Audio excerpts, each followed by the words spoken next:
안녕하세요. 이 시간에는 백제 시조 구태가 누구인지 이거에 대해서 살펴보도록 하겠습니다. 구태는 그 요동 지역에서 예, 그 공손탁 세력하고 이렇게 연계해서요. 공손탁의 딸 또는 종려와 혼인을 해서 백제를 일약 동이 강국으로 부상시켰다. 이렇게 기록이 돼 있어요. 중원 사서에는 모두 백제의 시조를 구태라고 기록하고 있어요. 우리와 완전히 다릅니다. 그럼 이, 이 백제 시조가 구태가 누군지 이거를 살펴볼 필요가 있습니다. 그리고 대륙 백제는 이 광양 태수, 그러니까 베이징 일대에 광양 태수를 파견하고 있었고요. 청하 태수가 또 있었어요. 산동성에. 산동성 성향태수도 있었고요. 광릉태수도 존재한 걸로 나옵니다. 그래서 이렇게 중원의 이 대륙백제를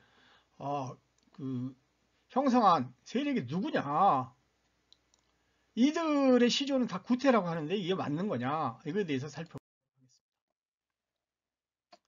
백제 시조와 관련된 논의는요, 크게 보면 원조 시조설, 비류설, 구태설 세 가지가 있어요. 원조 시조설은 삼국사기 백제봉기에 기록되어 있습니다. 근데 원조가 십제를 건국한 걸로 나오잖아요. 그래서 비류와 합쳐서 백제가 됐다는 거예요. 근데 원조와 비류 두 세력이 합쳐져서 백제가 될 수 있을까요? 이건 불가능한 이야기죠. 그러니까 십제 이야기를 백제라고 지금 쓰고 있는 거예요. 원조가 건국한 나라는 십제입니다. 비류와 합쳐도 십제인 거죠.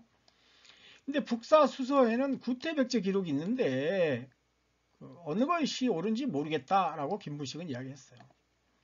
비루 시조설은 김성호 박사의 비루백제와 일본 국가의 기원인데 여기서 비롯됐는데 비류가 도우파 미추홀이 아산마 밀두리라는 거예요. 근데 이 밀두리 지역에 과연 비류가 건국을 할 수 있었을까? 그거에 대해서는 이게 이제 신뢰하기 어렵습니다. 구태 시조설은요, 중국의 주서, 북사, 수서에 모두 기록되어 있어요. 그러니까 우리가 역사를 해석을 할 때 기록을 중시를 해야 되는 이유는 바로 그런 겁니다. 비류 시조설은 이게 삼국사기에 그냥 몇 줄로만 기록되어 있지, 비류 백제 이야기는 없어요. 근데 구태 백제 이야기는 중국의 모든 사서에서 구태가 백제의 시조다라고 기록되어 있어요. 구태가 건국한 것은 대방고지라는 거죠. 한해 요동태수였던 공손탁이 딸과 혼인해가지고 동이 강국이 됐다 이런 기록이 있어요. 그러니까 백가가 건너와서 백제를 했다는 겁니다. 이것도 다 구태 연관된 기록이에요. 삼국사기 기록의 문제점을 좀 살펴보면요. 원조의 성씨는요. 그 계통이 고구려와 더불어 부여에서 함께 나왔기 때문에 부여를 씨로 삼았다 이렇게 기록돼 있어요. 그런데 백제 시조 원조왕의 아버지 누구죠? 추모잖아요. 추모. 즉 주몽. 주몽은 원래 해씨였는데 해주몽이었는데 고씨 세력에 이제 옹립돼 가지고 왕이 되는 거죠. 고구려를 건국하죠. 고주몽이 된 거예요. 고씨가 된 거예요. 그러면 그 원조왕의 성씨는 뭐가 되겠어요? 해씨가 되는 게 맞는 거죠. 삼국사기의 부여씨는요. 전지왕 시기에 여신이 최초로 등장합니다. 원래 왕이 만약에 여씨였으면 그 시기에 그 관직에 여씨가 등장해야 맞는 건데 한 명도 등장하지도 않아요. 전지왕 시기까지. 그러면은 이 삼국사기의 그 기록에 이 여씨 세력들은 계통이 다른 세력이라는 걸 알 수 있죠. 광개토왕이 한반도 정벌전쟁 시기에 여신이 상자평에 등극합니다. 고구려 공격을 방어하고요. 한성 십제를 흡수해요. 그래서 비유왕이 최초로 여씨의 왕, 즉 여비로 등극하는데 이때 이제 이거에 대한 이제 그 반란이 일어나가지고 비유왕이 이제 뼈도 못 추리고 이제 그 황량한 들판에 이렇게 있었다는 거잖아요, 시체가. 삼국유사의 백제 관련된 기록에는요, 이게 삼국사기가 전혀 다르게 기록되어 있어요. 그 세 개는 고구려와 마찬가지로 부여에서 나왔기 때문에 해씨라고 했다는 거죠. 해. 그러니까 백제의 왕성은 해씨였던 거예요. 부여씨가 아닙니다. 비류백제설은요, 비류가 자살한 게 아니라 백자한 배후 장국으로 십제의 영향력을 행사했다고 그러는데요. 그 당시에 비류백제가 무슨 힘이 있겠습니까? 일본 열도로 폐주한 응신왕은요, 이게 바로 그 레이 마한족, 즉 우이족이 주축이 된 그 마한 백제 세력을 가리키는 것이죠. 아산만 일대는 마한 자리 모르고 있었어요. 그래서 구태백제 세력이 금강 백제에 이제 들어오면서 다 마한이 이제 이 백제를 후원하면서 키우는 거죠. 고구려가 공국한 것은 비류백제가 아니라 금강 유역에 있었던 마한 백제입니다. 중국 사서에 나오는 모든 백제에 관련된 건요, 구태가 시조라고 이야기하고 있어요.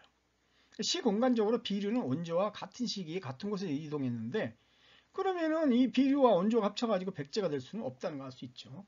근데 구태는 이 마한 세력하고 연합 혹은 마한이 지원해서 건국한 나라이기 때문에 이 마한이 그 아주 장구한 세월 동안 우이족들이 구축한 그 모든 그 땅과 세력들을 넘겨준 거예요. 그래서 원조 비리와 그 계통이 달라요. 다른 시기 다른 곳에서 건국된 거예요.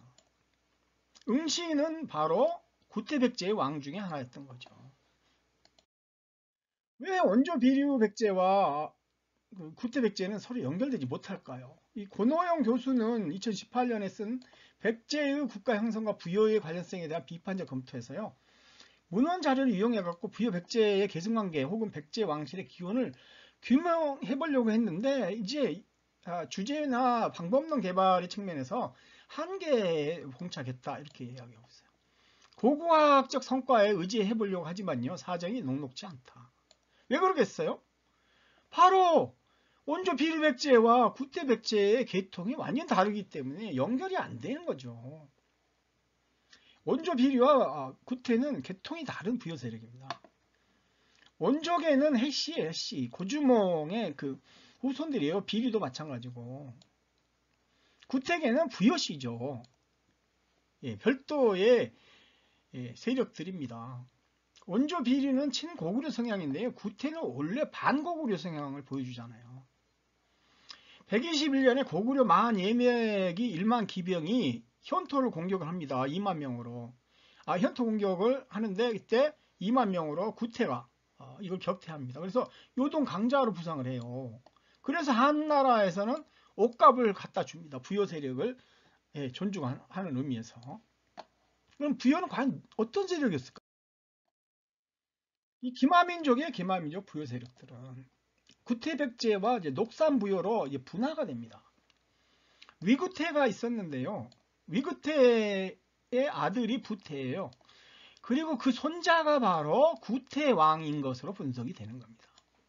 이 구태왕은요, 크게 보면 구태백제와 녹산부여 두 세력을 갈려요. 그러니까 구태는 그 백제를 건국했다라는 기록만 등장을 하지 그 이후에 후계자가 누구다 이야기가 없어요.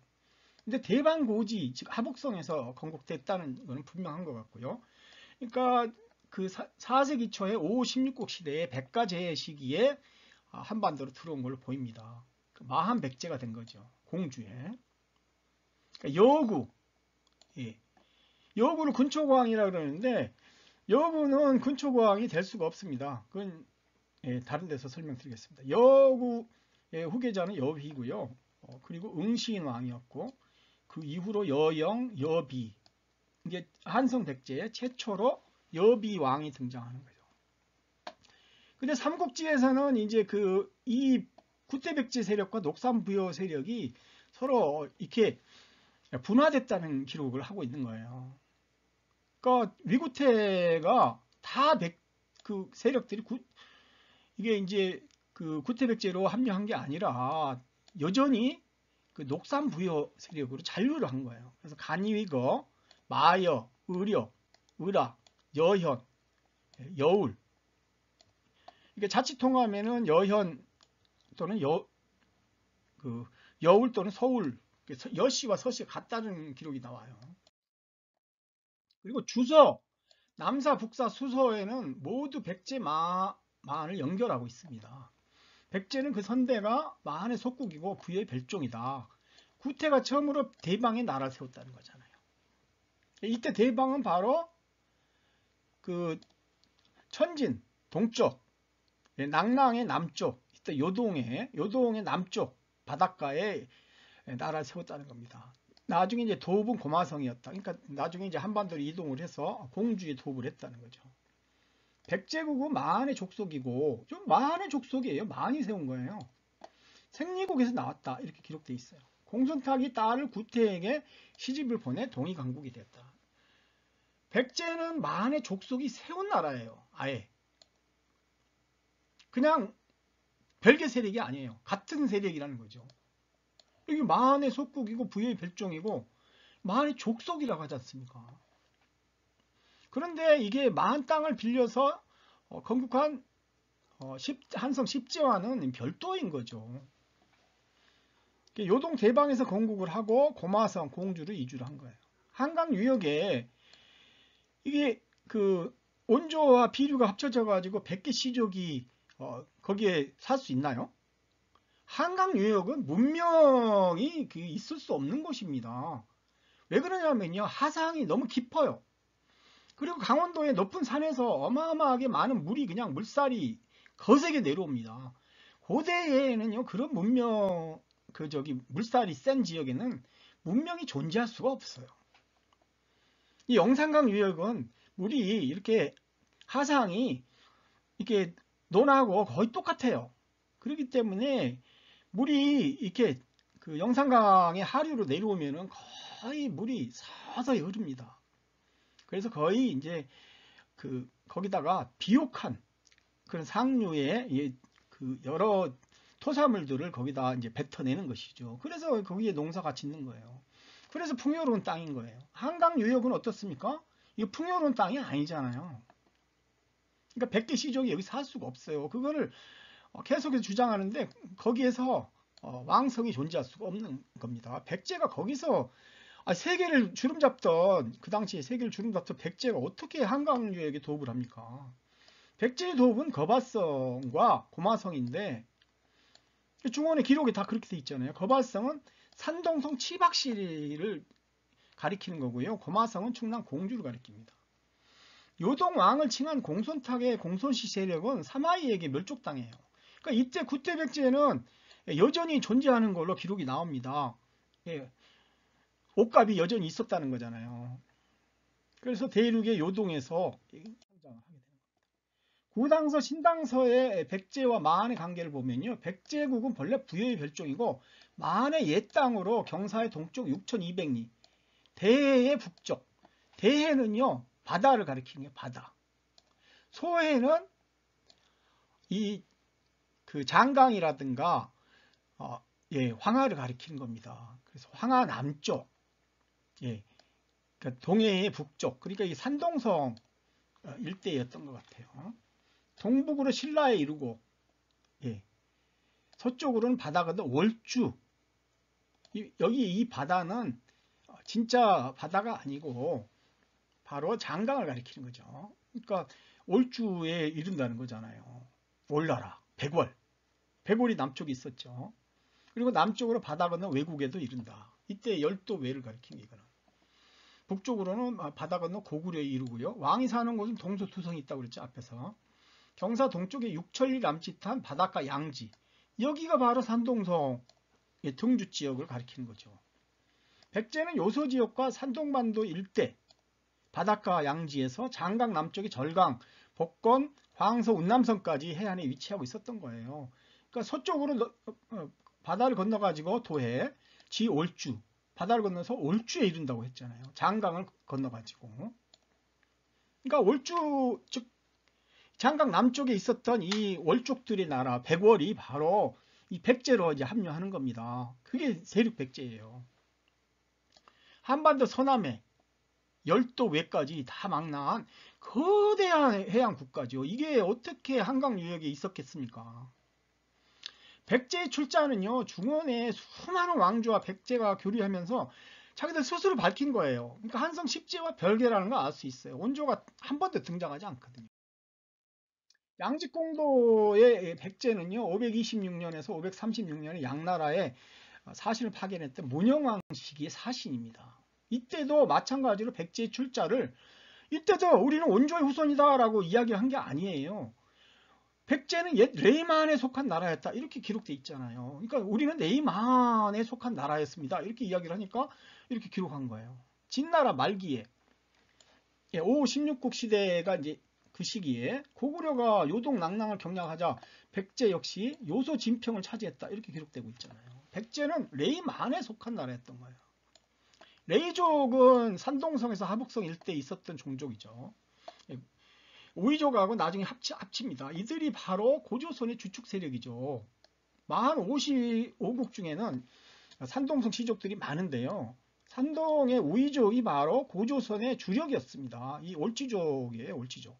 올지족과 같은 종족입니다. 우이족은.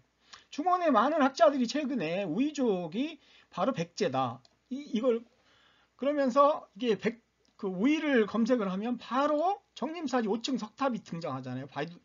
바이두 백도 백과에서 여러분들이 한번 우이를 한번 쳐보십시오. 이거를 한 번만. 그럼 바로 이 정림사지 5층 석탑이 등장해요.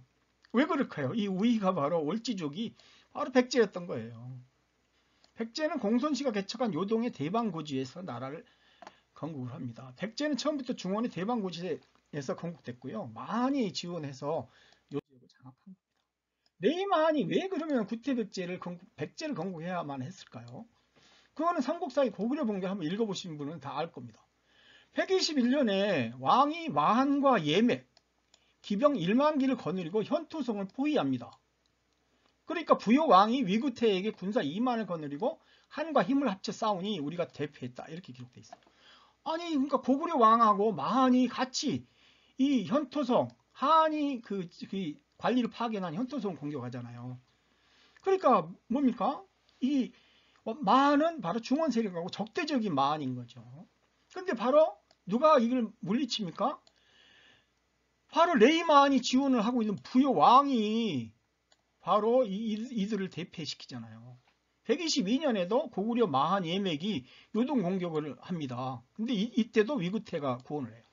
그러니까 위구태는 마한하고 연합한, 레이만하고 연합한 세력이고 고구려는 그 평양에 있었던 마한하고 연합한 거예요. 그러니까 중원에서는 헷갈리잖아요. 레이만이든 다 만이잖아요. 그러니까 나중에 이제 만이라는 이 국호를 사용하지 않는 겁니다. 마한 쪽에서. 그러니까 위구태가 두 차례 걸쳐서 고구려 마한 예맥의 공격을 방어한 거잖아요. 후한의 입장에서는 강력한 동맹 세력으로 각인된 거죠. 근데 마한은 어떻게 돼요? 고구려와 동맹한 걸로 나와요. 그러니까 이 마한이 바로 평양 요동반도 일대의 마한입니다. 레이 마한과는 별개예요. 그러니까 이게 마한이라는 나라가 이제 고구려에 속한 세력이다. 이게 이제 각인되면 어떻게 됩니까? 마한 세력이 중원에서 설 자리가 없게 되죠. 그래서 구태백제를 건국을 한 겁니다. 그래서 나중에 모든 외교 활동은 백제라는 이름으로 한 거예요. 요동의 마한과 구태백제, 녹산부의 고구려 선비족이 어떻게 있었는가 한번 보겠습니다. 공손씨가 있었던 이 지역이 바로 이게 평주의 평주, 요동군요. 요동군 일대. 고구려는 이때 그 요동에서 천리 밖에 있었다라는 기록이 나오잖아요. 부산적이 있었던 거 여기고.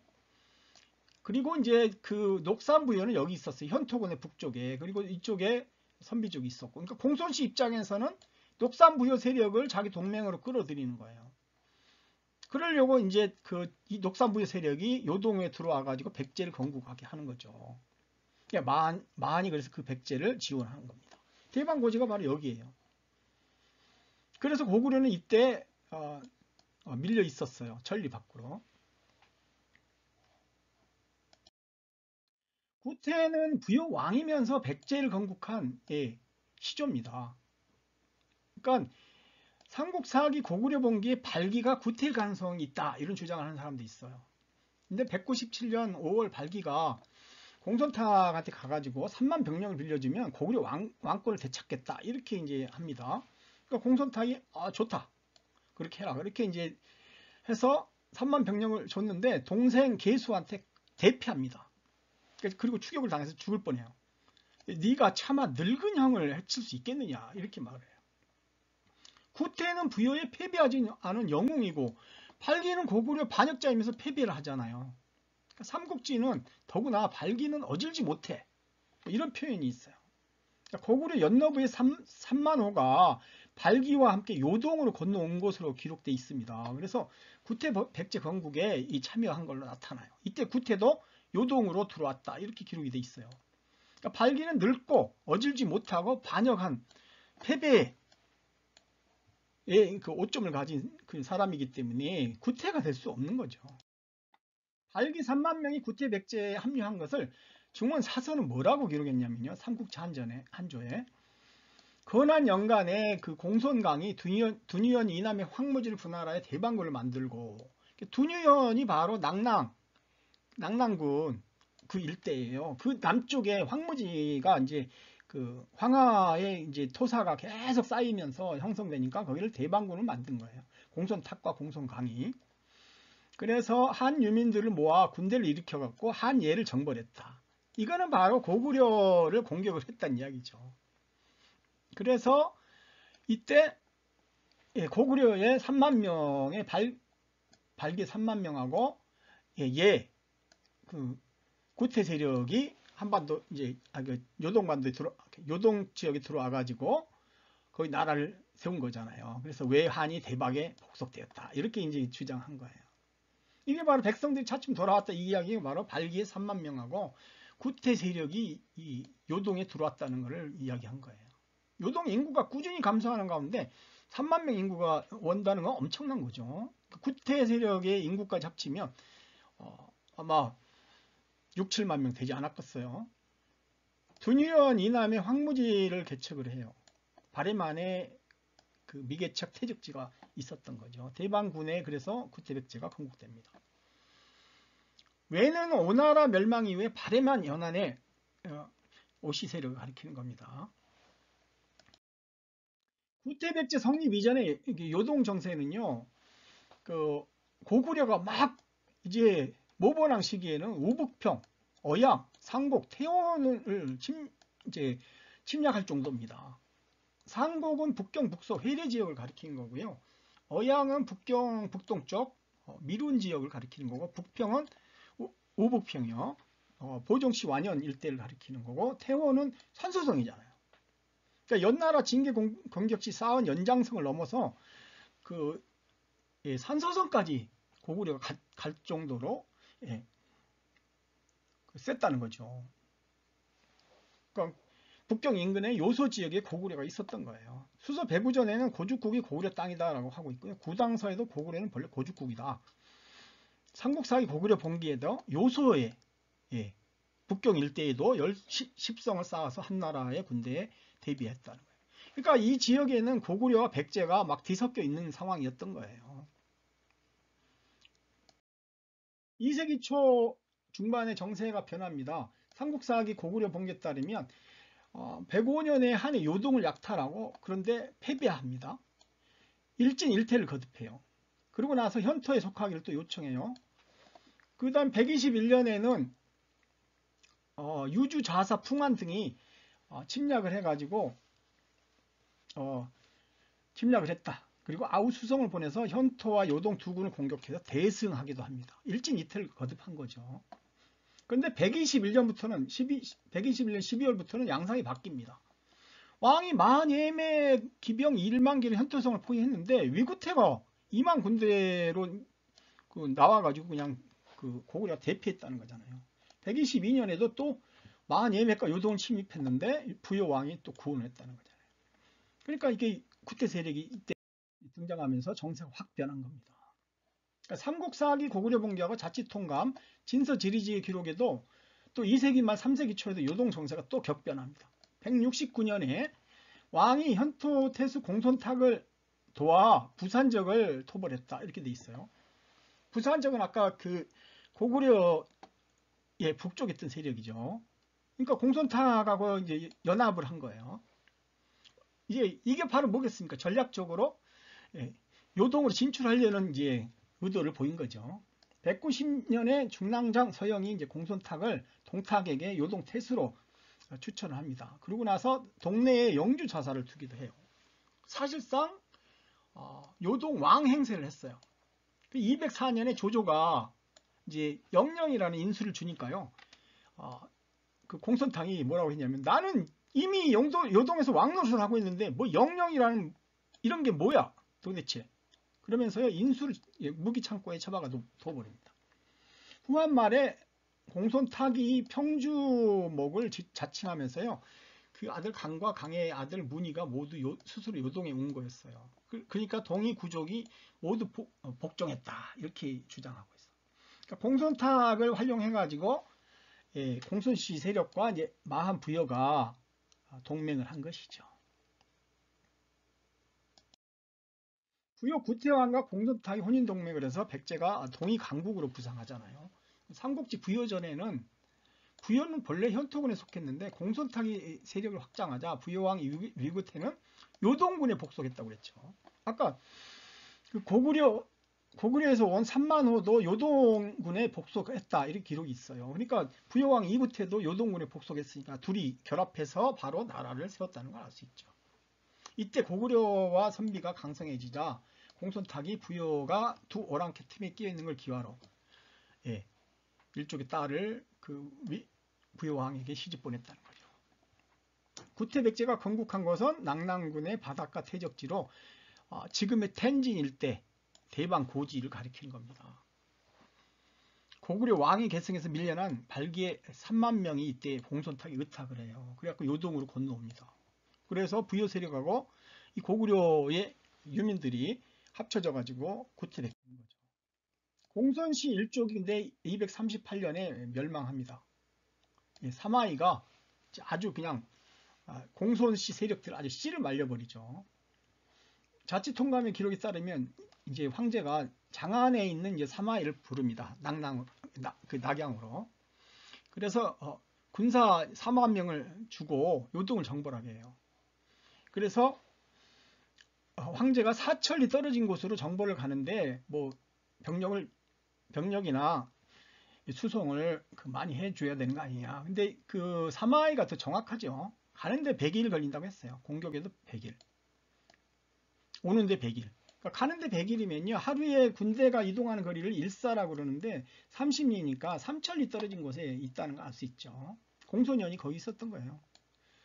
3000리에서 3600리 사이에 공소년이 있는 겁니다.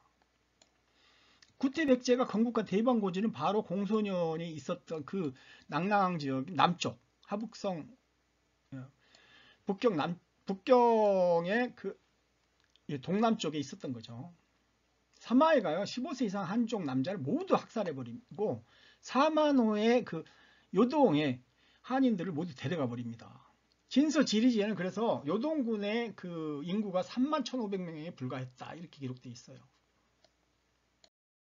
구당서 신라전에는 삼국사기 신라본기에는요 현경 5년에 자무위 대장군 소종방을 웅진도 총관에 임명하여 수군과 육군 10만 명을 거느리고 출군을 시켰다. 이거 백제가 멸망할 때 나당 연합군 장수 직함에 우이만이 또 등장하거든요. 이어서 김춘추를 우이도 행군 총관으로 임명했다. 자, 우이가 나오죠. 우이. 이 우이는 바로 그 만을 가리키는 거예요. 그러니까 소정방과 함께 백제를 토평하겠다. 만 백제라는 거 알 수 있죠. 이 백제는. 칙명으로 왕을 우이도 행군총괄로 삼았다. 이게 바로 삼국사기에도 기록되어 있어요. 우이라는 말이. 웅제는 공주를 가리키는 거고 우이는 부여 세력을 가리키는 거고 올지죠. 사비도 바로 우이연이라는 기록이 있습니다. 부여 간북리에서요. 우이라는 목서 낙인이 찍힌 목간이 출토됐어요. 왜 백제를 정벌하면서 백제도 총관이라고 하지 않고 우이족이라는 종명을 썼을까요? 바로 백제가 우이족이었기 때문인 거죠. 즉 올지족의 나라였다는 거죠. 만의 나라인 거죠. 부여 정림사지 5층 석탑에도 대당평 백제국 비명이 적혀있는데 여기도 소정방의 직책에 사지절 신구 우이마한이 있지 않습니까? 그 다음에 조계숙에도 우이도 부총관이라고 했고요. 그러면서 형국공은 한번 군대를 일으켜 동이 구족을 다 구종을 평정했다는 거예요. 두 번 승전에서 사만을 아예 평정했다 이렇게 기록하고 있죠. 신고는 연연산으로 몽고 항해산으로 북방에도 이게 백제 세력이 있었던 거예요. 우이마는 영산강 마한 세력을 가리키고요.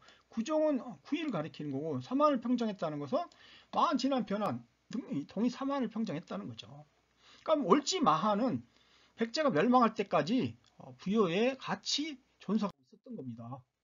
이상 구태백제에 대한 설명 마치도록 하겠습니다. 감사합니다.